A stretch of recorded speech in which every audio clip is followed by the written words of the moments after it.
नमस्कार प्रणाम गोड़ लगतनी। हम आनंद ओझा रउआ सब के सामने एगो गीत लेके आयल बनी जौना के लिखले बड़े हमार बड़ भाई वीरेंद्र पांडे जी।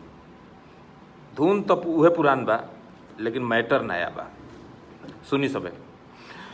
मटिया लगन करोना के, मटिया लगन करोना के भगाइए बलम जी।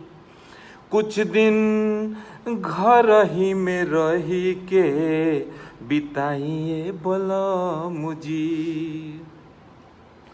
संग रहब कमी बेसी कुछु ना बुझाई, हंसत खेलत अपन दिन कटी जाई। संग रहब कमी बेसी कुछु ना बुझाई, हंसत खेलत अपन दिन कटी जाई। अपना नन्हका के गोदी में खिलाइए बलम जी। कुछ दिन घर ही में रही के बिताइए बलम जी। नमस्कार प्रणाम।